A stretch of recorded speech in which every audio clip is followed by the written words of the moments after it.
I'm Francis Dearnley, and this is Ukraine, the latest. Today, following the largest drone attack on Moscow of the war, and in history, we look at what it means for the talks taking place between Ukraine and the United States in Saudi Arabia. Then we hear about a story which exposes the new strategies of Russian spies and discuss ordinary Russians' attitudes to the war. Bravery takes you through the most unimaginable hardships to finally reward you with victory. It's the worst carnage that this world has seen since World War II. Absolutely fascinating. We are with you, not just today or tomorrow, but for 100 years. Nous ne pouvons pas, comme Européens, laisser gagner la Russie en Ukraine. Nobody's going to break us. We're strong. We're Ukrainians. It's Tuesday, the 11th of March, 3 years and 16 days since the full-scale invasion began. And today I'm joined by our Associate Editor of Defence, Dominic Nicholls, our Special Correspondent, Hayley Dixon, and journalist and author, Howard Amos. But first, over to Dom for the latest from the battlefronts. Well, hi Francis, hello everybody. So, last night Ukraine launched the largest drone attack against Moscow in history. Now, I know that sounds hyperbolic given drones haven't been around that long, but by any metric you have to go back to at least the Second World War to find an attack from the air on Moscow on this scale.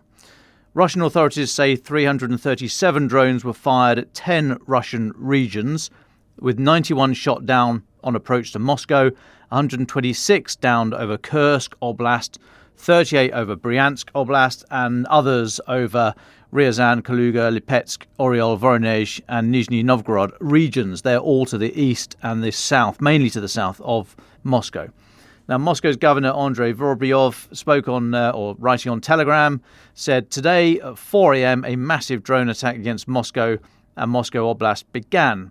Now, at least 3 people have been killed, and the Domodedovo, Sheremetyevo, Vnukovo and Sukovsky airports in Moscow were all temporarily closed. They're all the main airports around Moscow. Ukraine has yet to comment substantially, but Andrei Kovalenko, who's the head of the Center for Countering Disinformation at Ukraine's National Security and Defense Council, did say that the Jagiellovo air base in Ryazan Oblast, that's about 200 km south of Moscow, and an unspecified target in Kursk Oblast were targeted last night. Then the General Staff of Ukraine's armed forces have just reported that they successfully attacked the Moscow oil refinery and the Druzhba oil pipeline facility in Oryol Oblast. I think that's up in the north. That's sort of from Moscow towards Leningrad, I think, as part of last night's attacks. The attack was, they say, was carried out by Ukraine's unmanned systems forces in cooperation with the Security Service of Ukraine, the SBU, and military intelligence, the HUR. That comes from Ukraine's General Staff. So that's what we do know. What we don't know is how many drones in total were fired, how many got through, what damage was caused, and whether that attack was impacted by the withdrawal of US support on the intelligence front for Ukraine. For instance, high update satellite data enables more complex drone attacks from further away, so an attack such as this could have been made less accurate because of that lack of US support. We simply don't know. Now, the attack came just hours before US and Ukrainian officials were due to meet in Jeddah in Saudi Arabia. More from Francis on that shortly. And clearly this operation was a message to the US delegation specifically, but to a wider audience. Now, you'll remember that Donald Trump, in that Oval Office row a couple of weeks ago, kept talking about the cards President Zelensky didn't have, in his words. Well, this was, I think, a demonstration, if you like, of the cards that he does have.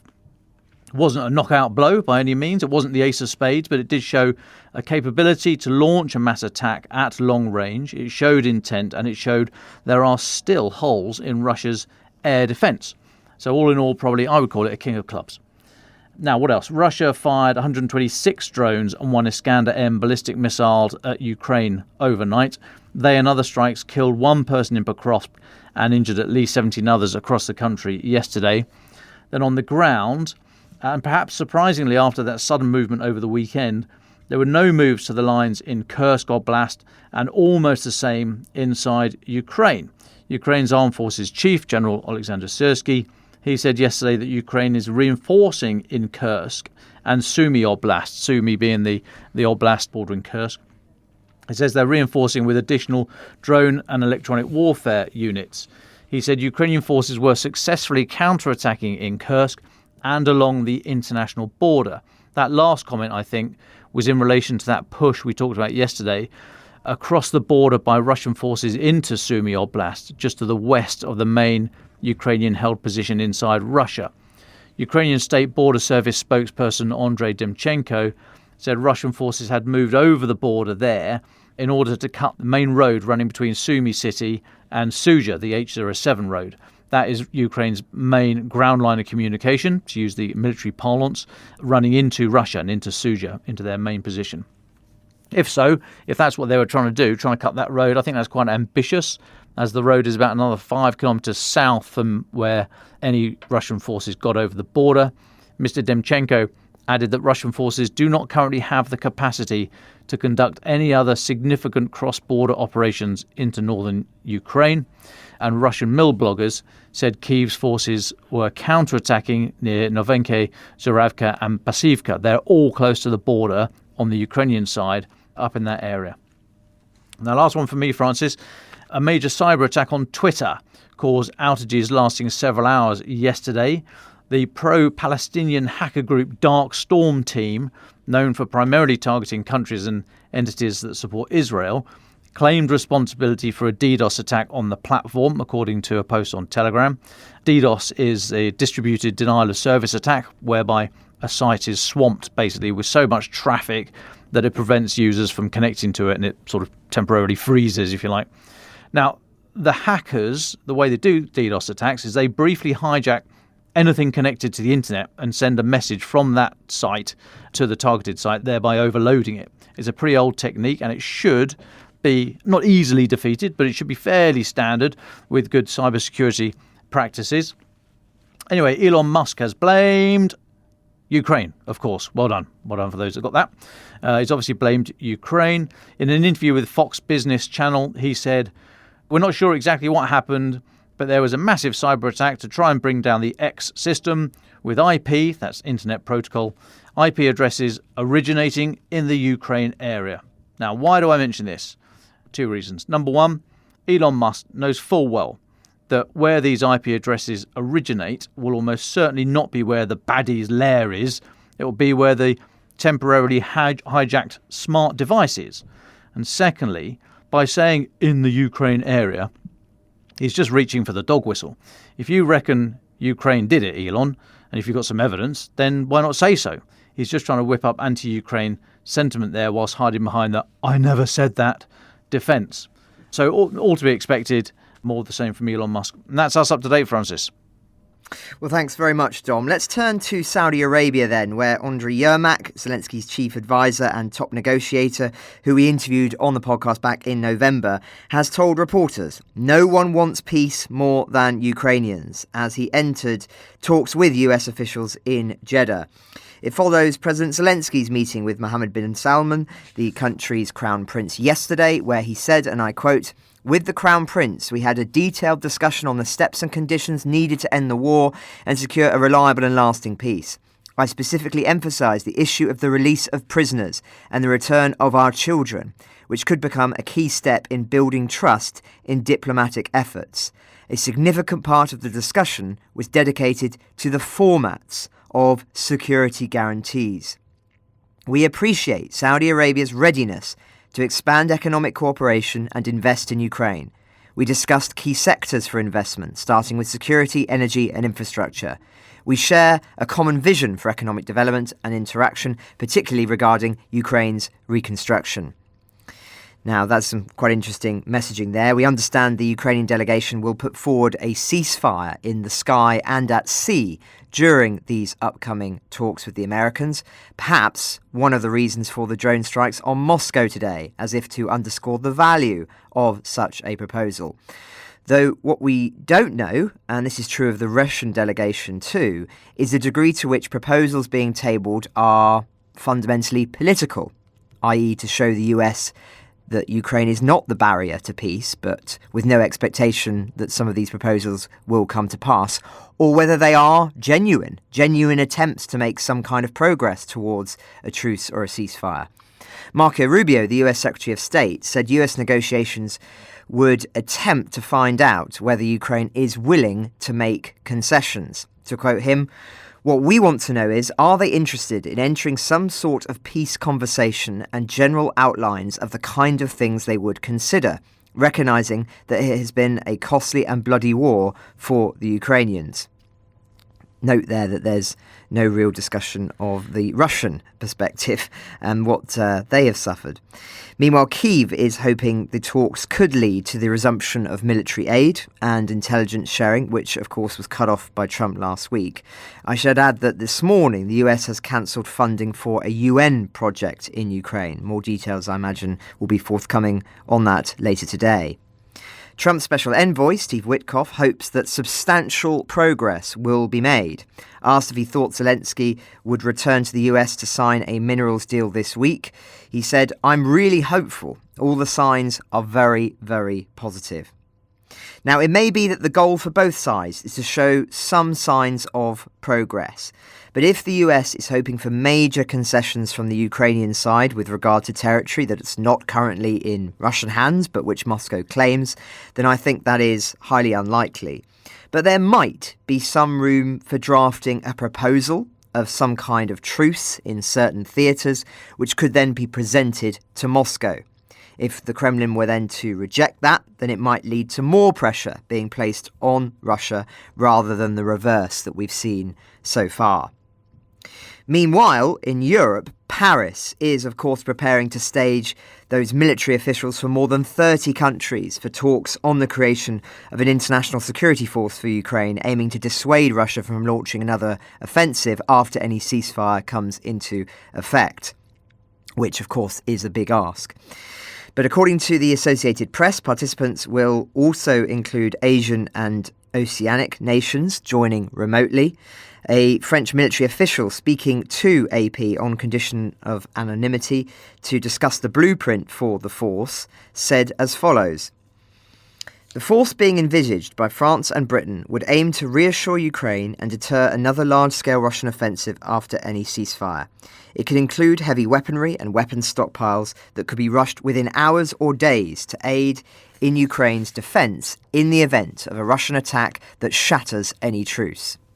The talk's second part will include more precise and concrete discussions where the participants will be invited to say whether and how their militaries could contribute."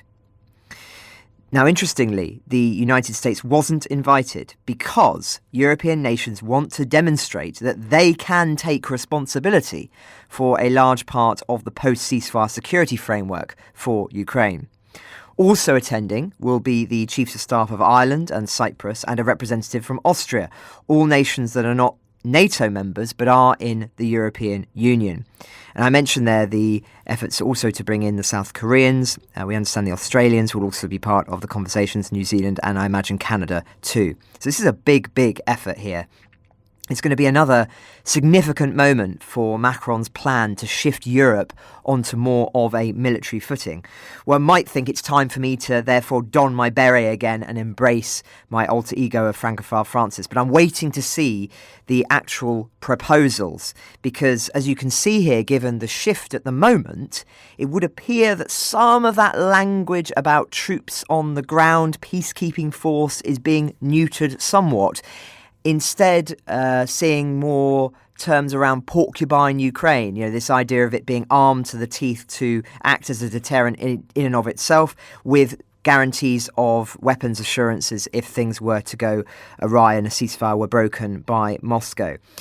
But will that be enough? It's a big, big question for the moment. But Dom will also be attending that conference as well, inspired no doubt by Netflix classic Emily in Paris, where an American girl attempts to teach the French how to market luxury brands without speaking a word of their language. So if you're there, do keep an eye out for Dom. No doubt he'll be easy to spot with his brightly coloured shirts, immaculately ironed as ever. So watch this space. This is a significant week, and I think most of the shifts will happen in the second half. But we've said that before, and then all of a sudden something can very suddenly happen. So stay tuned. But let's turn next to a story that has exploded here in Britain and which has implications for far beyond our shores. It's a tale of Russian spycraft, honey traps, assassinations, and the strategy Moscow is using in countries it deems hostile to threaten dissenters. It's one that Special Correspondent at the Telegraph, Hayley Dixon, has been watching since the start. Hayley, welcome back. The last time listeners heard from you was when we were awaiting the verdict of this extraordinary trial into a team of alleged Bulgarian spies doing Moscow's dirty work in the UK. We now have the verdict, and you've published a series of articles and a 3-part podcast about the investigation you've been working on for more than a year. Congratulations, first of all. It's brilliant and important work. You've looked into the life of a man called Jan Marsalek, the CEO of Wirecard, that online payment processing startup that was Germany's crown jewel, in a sense, for a long time, until the company went bankrupt and all the executives were accused of fraud and rounded up by the police.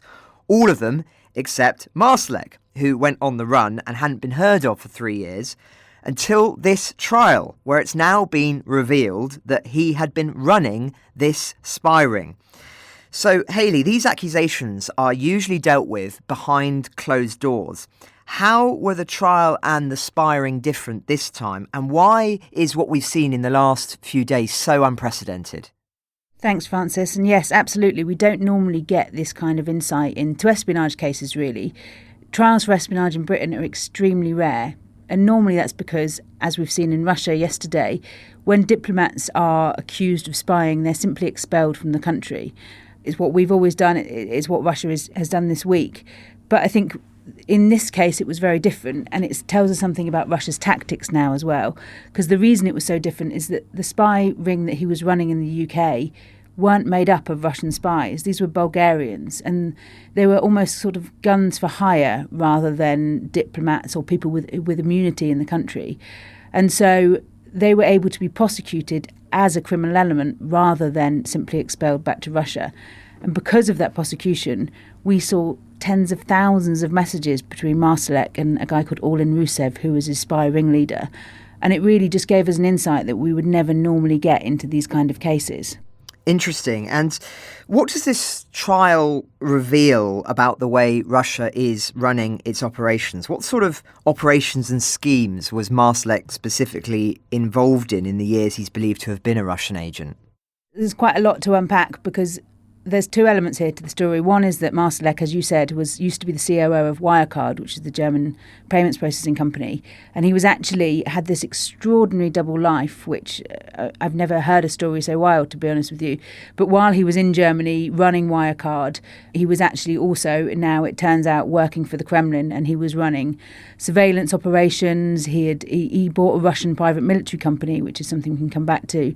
And he was working, we think, using Wirecard certainly to pay his agents and his mercenaries. So there's one part of this Marsalek story where he is kind of embedded in the heart of Europe running this huge tech company, which was one of Germany's biggest companies. And then when that collapsed in 2020 amid this massive fraud scandal, he went on the run, and he actually managed to get on a private jet, despite the fact that the police were investigating this and raided his apartments. He got on a private jet, flew to Belarus, and then from there made his way to Moscow. The trial that has been happening here in the UK is actually what he's been up to since he's been in Moscow. So the charges date from August 2020, which is just a couple of months after he left Germany. They show really the way that Russia is now carrying out espionage across the world, really, because in the wake of Skripal, the poisoning of Sergei Skripal here in the UK, we obviously expelled a lot of Russian diplomats. And police have said that kind of making the UK a hostile environment for Russian agents has really changed the tactics of the Kremlin and seen them use people like these Bulgarian spies instead, because they can't get their agents in, simply. They can't get their diplomats onto British soil. And that's obviously something that started with Skripal but has become more and more apparent throughout, as the relationship between the West and Moscow deteriorizes. That's become even more apparent, really. And so Certainly the Metropolitan Police have said that they're seeing both an increase of the state threat from Moscow, but also an increase of this using kind of criminal elements or other nationals in order to do their espionage tasks for them. The kind of plots that they were doing, there were several outlined by the jury, and there are several more that my investigations uncovered that Marsalek was involved in. But these were things like honey trapping people who were seen as enemies of Vladimir Putin, like Christo Groshev, who was the lead investigator for Bellingcat. There are also things like creating disinformation campaigns against people who would be seen more as allies of Russia, Kazakhstan. But they would use these disinformation campaigns in order to then curry favour with the Kazakh intelligence services. There was also disinformation campaigns linked to the Ukraine war. They were planning to do an Azov is Rising campaign to suggest that Zelensky was kind of backed by this right-wing troop. I mean, some of the messages between these spies, which, like I say, we wouldn't normally get the insight into because there wouldn't normally be a trial in a case like this, were crazy. They were planning how to kill people, how to, poison people with ricin. Quite an insane story. Well, as you say, the Met Police have said in response to the trial it's one of the largest spying investigations they're aware of and have been involved in 20 plus years in counter-terrorism. However much this may seem at times like an amateur operation, this is extremely sophisticated and expansive. I wonder, Hayley, were there any moments that left you open-mouthed when you were reporting on this? Lots, I have to say. I think one of the things that I found quite interesting in terms of Russian tactics was this use of the private armies that Marsalek, and this wasn't linked to the Bulgarian spy trial, but was one of kind of Marsalek's personal interests, shall we say. And he'd actually bought a private army and had got this private army on the ground in Libya. And the idea that a COO of a huge German company can buy a Russian private military company, get Russian boots on the ground in Libya, which is a key migration route into Europe, and yet still wasn't stopped by the police and intelligence services and still was able to flee Europe in 2020. That's, I think, what gobsmacked me, that he was involved in all of these things. And it seems like as everything exploded around him when Wirecard collapsed, he just kind of walked away from the explosion, really. It's like something you see in the movies where everything's exploding behind them and they just walk calmly off into the distance. So I think that's one of the things that shocked me, really, is that how he's managed to get away with all of this. Because there's very interesting things about this one man, but also for me that raises questions about why on earth didn't anyone stop him?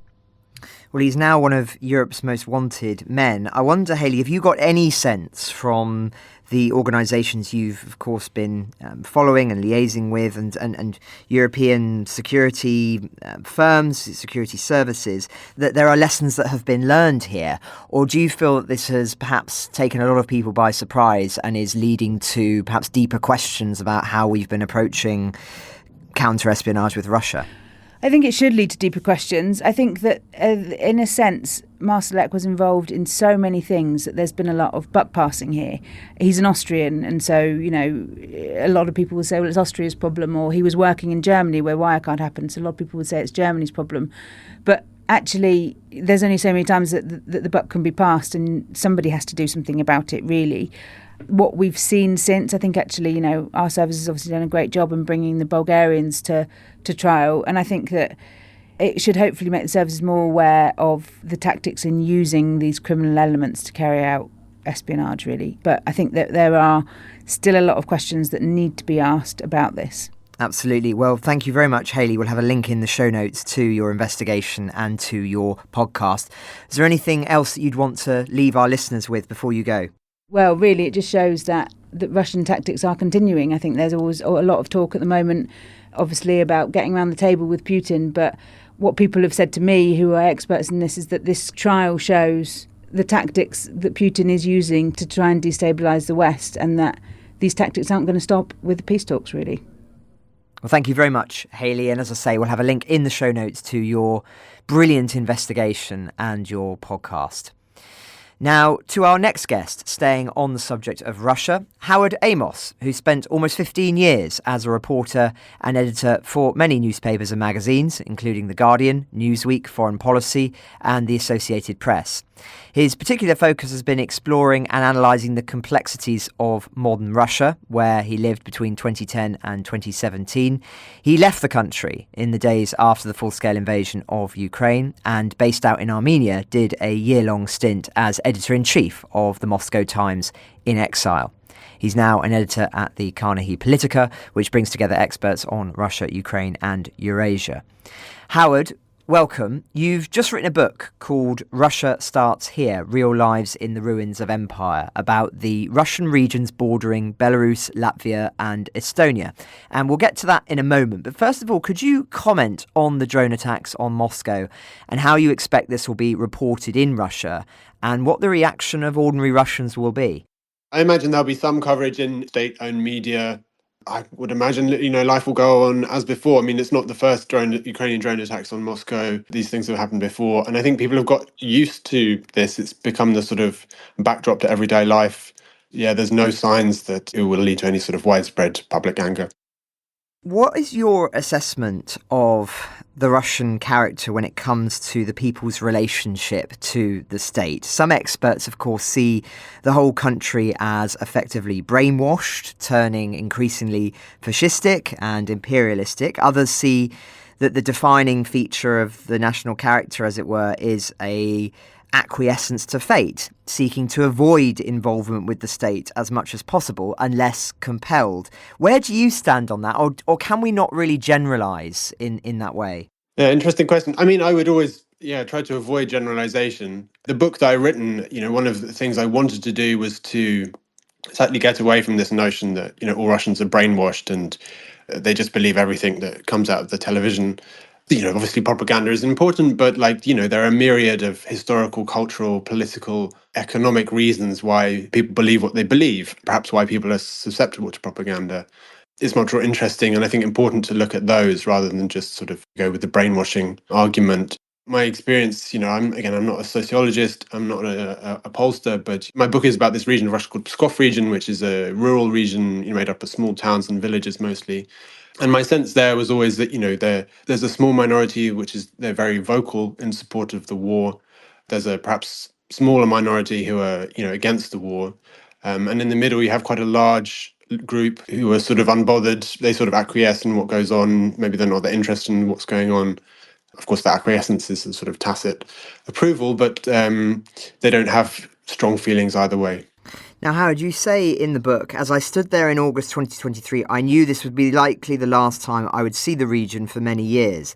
The dangers for journalists in Russia had become too great to justify a visit, and there seemed little chance of that changing anytime soon. Even if Putin dropped dead, a democratic restoration in Russia was no more than a pipe dream.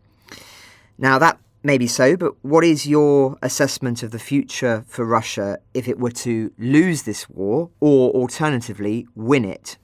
I think I'm probably of the opinion that, losing this war would be the best thing for Russia in many ways. It would prompt some sort of reckoning with what Russia has done and what Russia has become. The flip side of that, I think, is that winning, if they won the war, if Putin was able to get some sort of deal that he could sell as a victory, then I think that would only cement the regime even further and more than likely lead to new wars, I would imagine, because war has become a very integral part of the regime and of modern Russia, and it's hard to imagine economically, politically, that they could just bring an end to the fighting. There is a very strong sense that war breeds more war in modern Russia, and it's become so important to the regime that without a major political shift, I think that's a big risk. Now, we're hearing from Saudi that they're making progress towards our goal. That's coming from Waltz, but they're taking a break at the moment. I wonder, what do you think the goals are likely to be for the Russians in Saudi in terms of their talks that we've seen recently? Do you think that they're acting in good faith, as it were, or do you think that the overarching objective for Ukraine from the Russian perspective is still maximalist at the end of the day? My sense is that it's maximalist. I don't really see that there's any sign in public, at least, or that it's possible to glean that Putin is prepared to compromise on, the aims that he laid out at the beginning of the full-scale invasion, which amount to, the dismemberment of Ukraine as an independent state. I really don't see that there's any sign that the Kremlin has sort of wound that in. I mean, they might be prepared to play along and try and give some signals that they, may be open to compromise and, play along with Trump, but I don't really give that any credence.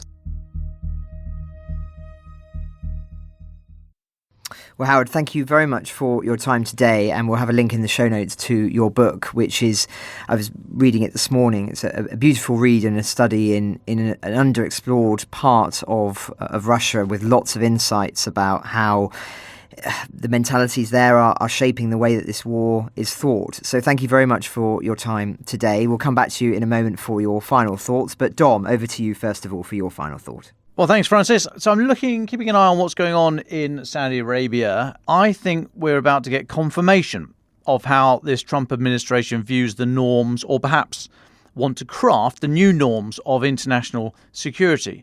Now, we have suspected his position up to now. We've analysed, we've wargamed, discussed, but we've never had a definitive answer from Trump. However, if we hear from Saudi Arabia not only the concrete proposals for peace the US is putting to Ukraine, but also the qualifying statements, I think we will finally see if a line has been drawn under the post-war period. So what do I mean here? Regarding Ukrainian territory currently under Russian occupation, the US has to date said things like there's no realistic prospect of recovery in the war, they're not going to be retaken anytime soon, etc., etc.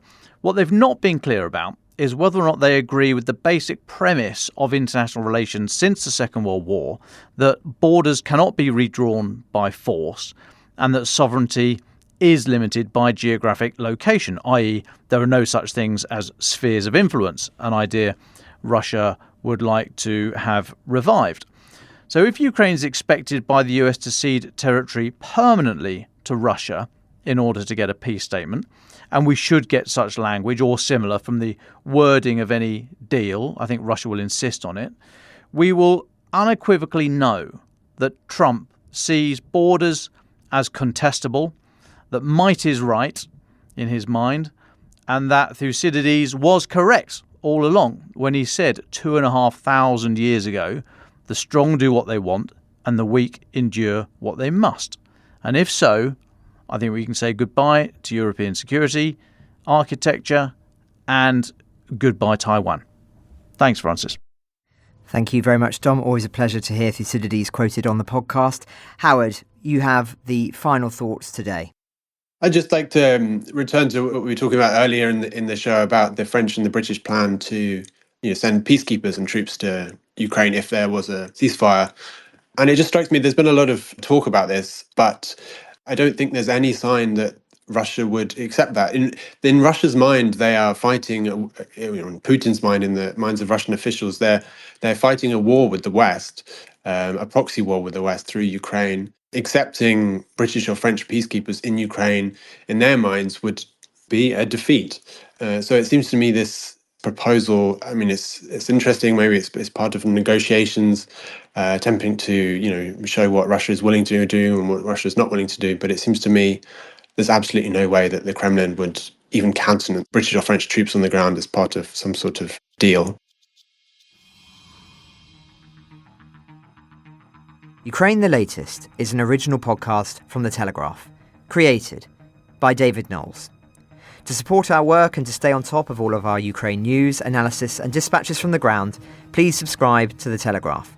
You can get 1 month free, then 2 months for just £1 at www.telegraph.co.uk/Ukraine the Latest. Deploying cutting-edge technology, we also release Ukrainian and Russian versions of this podcast. These translations retain our voices and delivery so that it can reach listeners in every region of Ukraine and in those parts of Eastern Europe where Russian is still widely spoken.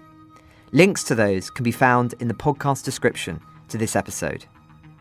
We regularly have a Ukraine live blog on our website where you can follow updates as they come in throughout the day, including insights from regular contributors to this podcast.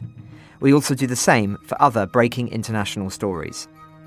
If you appreciated this podcast, please consider following Ukraine the Latest on your preferred podcast app and leave us a review, as it really helps others find the show.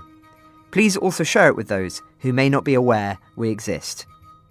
You can listen to this conversation live at 1 p.m. London time each weekday on X Spaces. Follow The Telegraph on X, formerly known as Twitter, so that you don't miss it. You can also get in touch directly to ask questions or give comments by emailing ukrainepod@telegraph.co.uk. We do continue to read every message. You can also contact us directly on X. You can find our handles in the description for this episode. As ever, we are especially interested to hear where you're listening from around the world. Ukraine the Latest was today produced by Phil Atkins. Executive producers are Francis Dearnley, Louisa Wells, and David Knowles.